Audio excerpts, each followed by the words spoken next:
Hello and welcome to On the Record. I'm Shireen Bhan. My guest today is the CEO of a company that is the third largest pharma company in India. In fact, the stock has been an outperformer, up 8% year to date versus the pharma index, which is down 11% in the same period. The company has come a long way from the first big global breakthrough in 2001 when it introduced an HIV combination drug for less than $1 a day, a game-changing development for HIV therapy.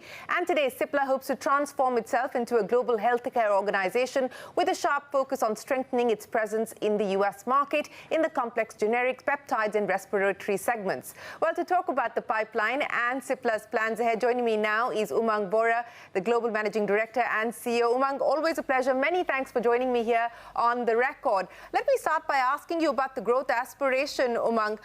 You say that you want to position Cipla as a global healthcare organization. You've identified certain engines of growth, whether it's the wellness-oriented business, it's betting on new therapies, it's a diagnostic business, and of course your continued leadership in the respiratory segment and a focus on the US market. Of these, take me through the key milestones that you hope to achieve in the next few years. What's the roadmap? Thank you, Shireen, for having me. And it's a very comprehensive question. Let me attempt to answer it. I think broadly, the three or four drivers for us. The first is just in this healthcare diversification. We see a lot of markets like India, but that also means that India will get the largest amount of focus in terms of the market that we want to create here. And what we're seeing in India is incredible amounts of deepening of the healthcare market into tier 2 and 6 towns. We are seeing a wave towards wellness. And both of these are opportunities that we want to capitalize, not just for India, but also for the rest of the markets across the world. So that will be growth driver number one for us, which is just the deepening of the presence of healthcare in India and the evolving consumer healthcare space. I think in the US, which is a very large market for us, we continue to see the benefit of our respiratory pipeline and our peptide pipeline deepening there. This is part of our core business. But at the same time, we're also looking at new innovation and R&D that can perhaps take us into new areas like biosimilars, into areas like the mRNA and other areas and therapies, which frankly COVID brought to the fore more significantly than before. So that's the second area that we're looking at. The third area is a lot of the emerging markets where we think that we might be at an inflection point right now, considering where the world's been in the last 2 years. I think things are beginning to bottom out for a lot of these markets. They've all taken a deep hit, and we see early signs of revival. So all these three parts of the world, I think the two big engines that are running is of course going to be innovation. And maybe a large amount of deflation enablers such as digital in our business journey. You know, I want to pick up on each of those, and let me start by addressing the wellness segment that you spoke of. And as you pointed out, you have aspirations of building that out even further. How much of that is going to be driven inorganically? Is that an active discussion that you're having with potential players at this point in time? And what would the size be of that business, and what kind of investments do you hope to make within that space? So we have very large organic brands in the wellness space, and our objective would be to grow and deepen these organically first. Of course, inorganic is a part of the strategy. But I think if you look at just the depth of our organic brands, we have several brands which are 200 odd crores big. The total business right now is about 600 crores. We can see this business growing on the health side itself to close to about 2,500–3,000 crores over the next 5 years. So we are very bullish about consumer wellness. I think this is a business that will require us to be a lot more D2C oriented as well, in addition to creating equity for these brands with doctors and with patients. So we have a large number of brands in the pain space. We have a large franchise in the vitamin space. We are the leaders in the nicotine replacement therapy. And over a period of time, we will create more brands in the cough segment. We will create more brands in the mom and children segment. And I think we feel very bullish about this category in India. Okay, and you continue to believe that you will be able to enter these new spaces that you spoke of within the wellness space, mom and children, for instance, organically or inorganically? What is going to drive the growth there from the 600 crores currently to about the 2,500, 3,000 crores that you aspire to over the next 5 years? We think organically we can reach about 1,500 crores just out of the current portfolio that we have, or possibly even more than that. And the rest of it would come through new introductions in all these other segments that we spoke about. But also there would be an inorganic lift to this business too. We believe that out of the last 5 years or 7 years, we've demonstrated how to build bigger brands and how to experiment with these brands in different store formats, whether they are online or they are the offline grocer stores, offline chemist stores, as well as all the modern trade channels. So I think that's what's probably going to drive this. The doctor equity that Cipla has in the country allows us to brand our products and for them to be received appropriately by different audiences. Let me then talk about the India story, because you said that you continue to believe that growth is going to come in from the non-metros, from the smaller towns as well. What is that going to mean, if you can quantify that for me? Today, the India opportunity for you is about 45% of sales, up 27% year on year. What's the 5-year roadmap as far as India is concerned? Well, we think India can possibly double from where it is today. We have about a 10,000 crore business in India.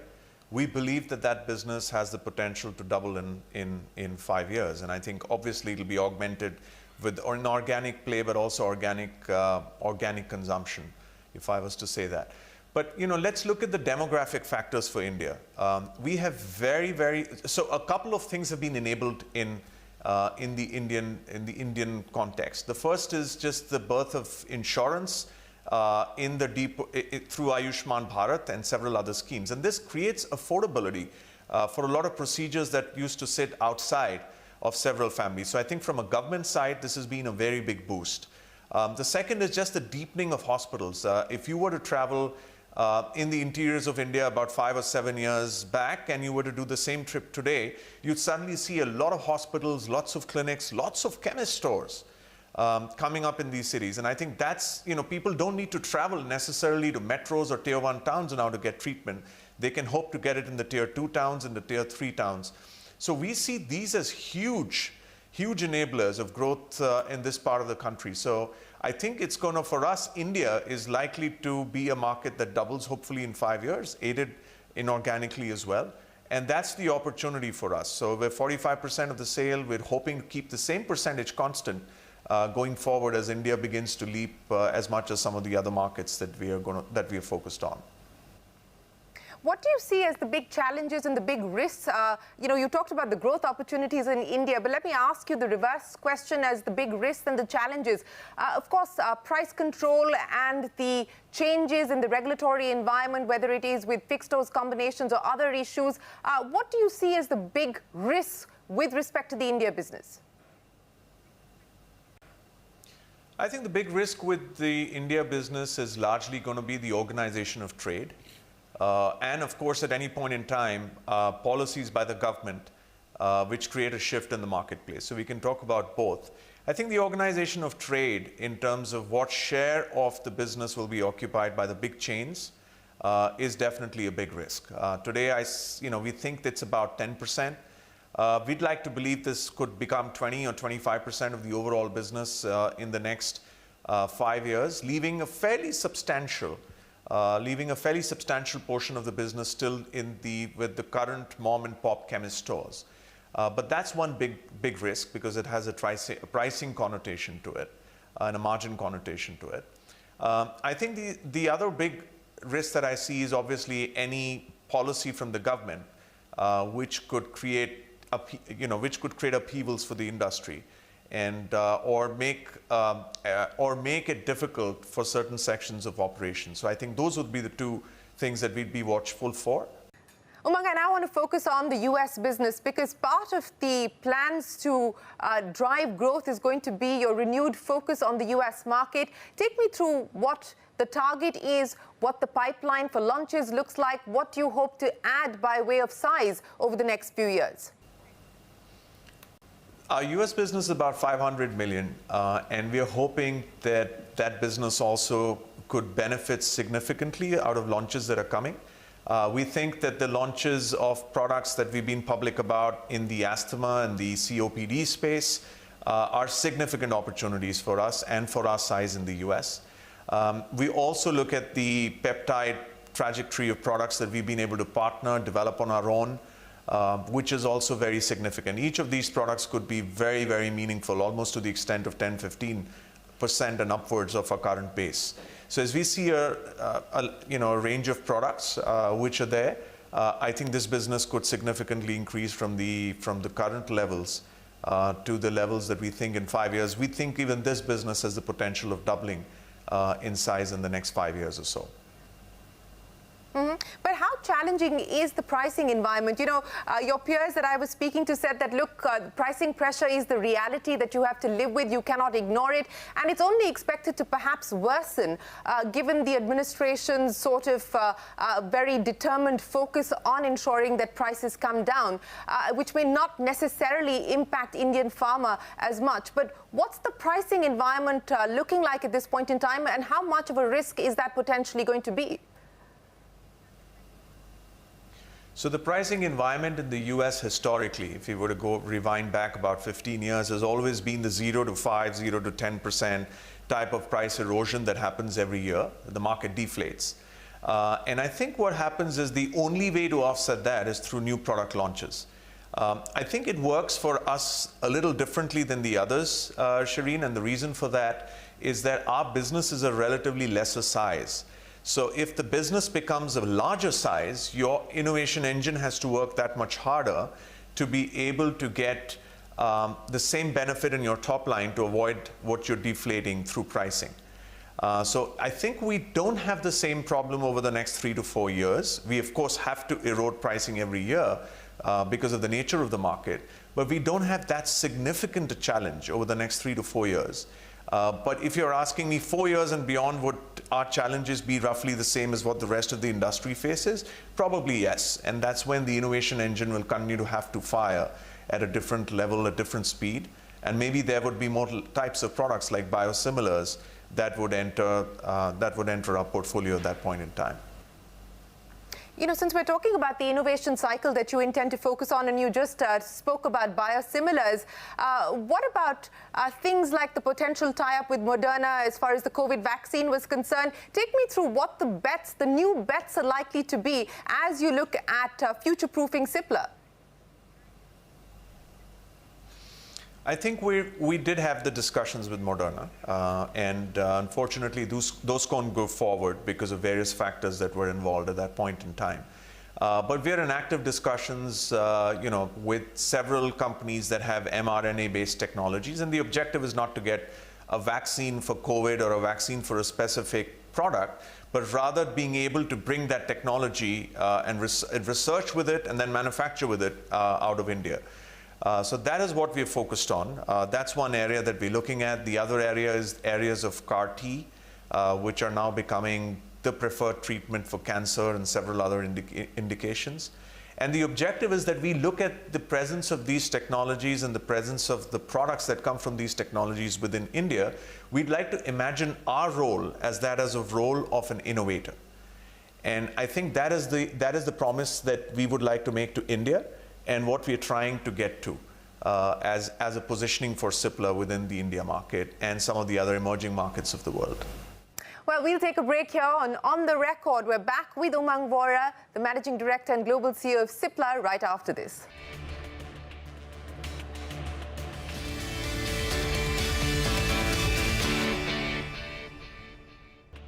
Welcome back. You're watching On the Record. I'm Shireen Bhan. We're in conversation with the Managing Director and Global CEO of Cipla, Umang Vohra.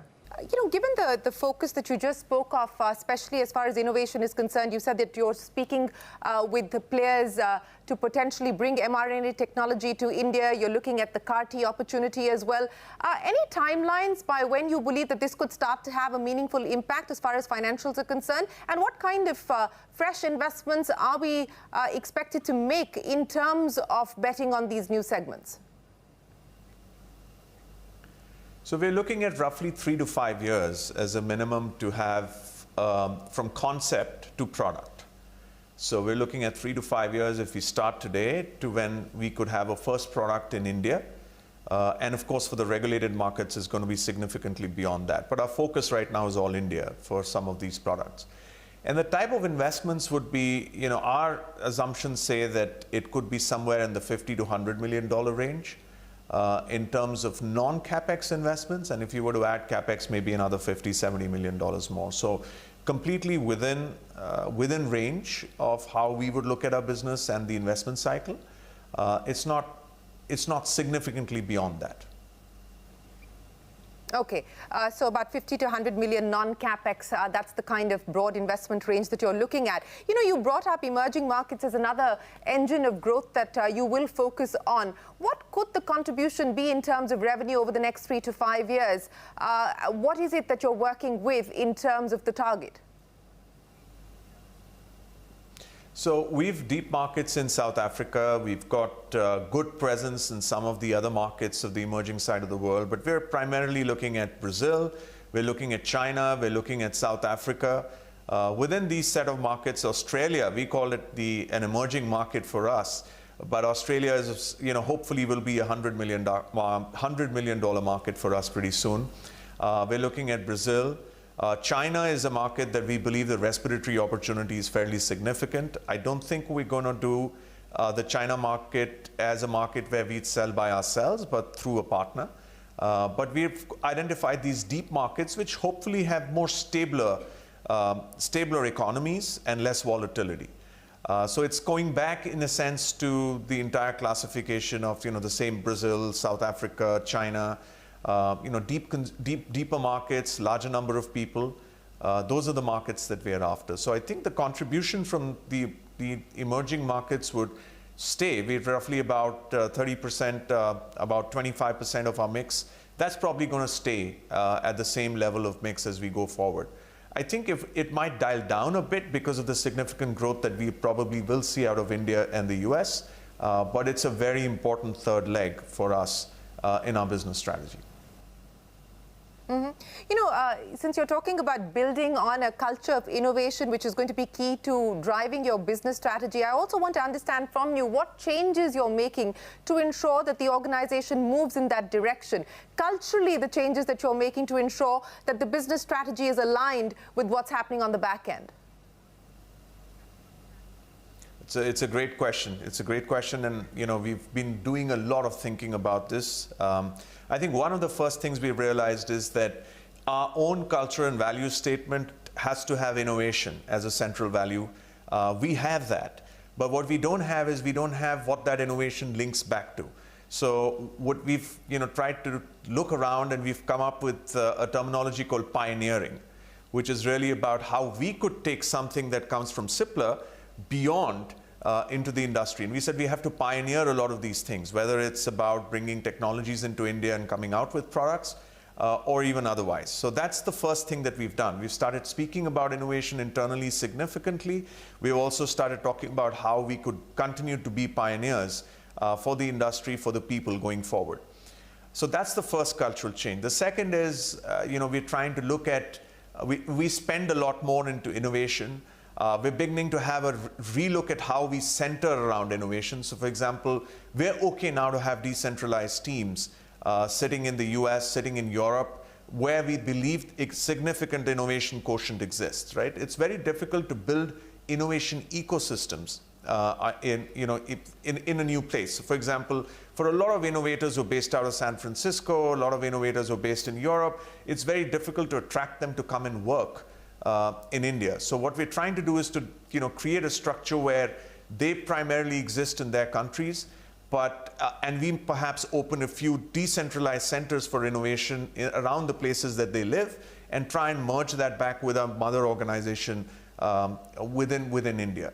So I think those are some of the things that we're looking at. The other thing is alliances.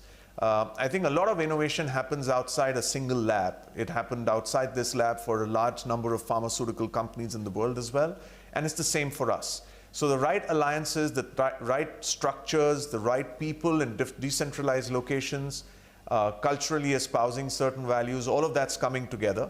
It's not an easy fix. It's very different to innovate versus very different to be a generic company. And you can't begin to exclude either of the two. The generic company is what's going to pay for innovation for us. So, and the generic company's mentality is structured around cost and access. And the innovation mentality is really about being able to get products which are ahead of the curve, which has the patient at the center and the ability to satisfy the patient need. So there are two organizations, and we have to properly structure them, marry them in order to get the best outcome for the company. No, I understand that, and it's interesting that you're talking about building alliances in order to be able to create these innovation ecosystems. But Umang, what is that going to mean in terms of spends? You know, what is the current spend, and what do you anticipate the spend to be over the next few years as you enhance your focus on innovation? We're currently about 6%, and I think that going forward, two things would happen. We'd obviously continue to be 6% of a certain base that hopefully would grow on the top line. But we are also thinking of increasing our innovation spends to close to 7 to 8%. And I don't think in the way we look at our business model today that we can ever be higher than 8%, considering the needs of our stakeholders and what we think we can productively spend on. So I do think innovation spends in the company will increase on the R&D side from 6% to closer to between 7 and 8. But we're also innovating on our business model. The whole digital wave is effectively trying to allow us to mitigate the increase of inflation in the economy. So digital is wonderful because on the business model side, it allows you to get into lots of adjacencies at much cheaper cost. So the cost of acquiring a customer or the cost of detailing to a doctor on a digital platform is almost 1/3 or 1/4 the cost that it would take for a usual platform. So I think we're trying to innovate across not just the labs, but also our business model through the digital engine. Yeah, and I think that is a journey that many companies and corporations are on at this point in time. Umang, I want to understand from you, since you talked about focusing on growth largely organically, but you're also open to inorganic acquisitions. What could be the potential gaps that you hope that inorganic growth will plug? So I'm not sure, Shireen, that we have a number that we have an internal set of numbers that we want to get to. But I don't think we look at where we want to get to be satisfied because we have an X amount coming through an acquisition. I don't think we've planned our business that way. But I would think that we would want at least 10 to 15% of our revenues, let's say over 5 years later, to be from sources which we have acquired in this 5-year period. So yes, it's not going to be significant, but at the same time, I do think those acquisitions will bring new capabilities. I do think those acquisitions will allow us to be deeper either in markets or in territories in India. And I do think those acquisitions will be consumer heavy, whether they're in diagnostics or they're even in consumer brands that go deeper in the countries that we operate in. You know, you talked about diagnostics, and this is getting to be a very, very interesting space. Lots of activity, lots of action, not just from the incumbents, but from plenty of startups who are looking at getting into this. Your peers exploring this opportunity as well, whether it's Lupin or Torrent. How big of an aspiration is the diagnostic business for you? So, I think it's an extremely big enabler for our business in India and some of the emerging markets. And let me explain what our version of diagnostics is. We're not in the business of setting up diagnostic chains. We're not in the business of setting up diagnostic centers because we think that those are highly capital intensive and fast commoditizing markets. But we are in the business of providing or trying to create solutions for diagnosis in doctors' rooms and chambers, because that's where a large chunk of India, starting with the tier 1 to the tier 4 cities, goes to get diagnosed and treated. And what happens usually is in this patient journey is when they go to this doctor, they're then sent to another hospital or another lab or another place to get tested. And we think a lot of people drop off because of that. They either don't get tested or the cost that they spend in getting this test significantly increases. So our objective is to bring this diagnosis to the doctor's room in the doctor's chamber as phase 1. And as phase 2, it's really to take this entire thing to the patients directly. So which means if a patient can blow into a phone and gets an opinion of what their lung health looks like, or if a patient can look into the phone and gets a scan done which tells them what their blood pressure is and how it's behaved over the past week or so, I think that's the type of diagnosis that we are after, which brings it more centered to the people, either to the doctors or the patients themselves. Okay, so not looking at foraying into the diagnostic chain or diagnostic center business. Umang, I kind of have an inkling of what your response to this question is going to be, but I'm going to ask it nevertheless because this keeps coming around. The possibility of Cipla being put on the block, being up for sale. The promoters have a little over 33% stake in the company. It keeps coming back as a possibility and as a potential or an eventuality. Has there been any conversation with the promoters on this aspect? No, none with the promoters, none with the board. In fact, we're at a stage where we want to be the consolidator. So there's been no conversation either with the promoters or with the board on this aspect at all. Well, that's it then on the record with Umang Vohra. We are going to take a break here on CNBC-TV18 and be back with you in a moment with a lot more.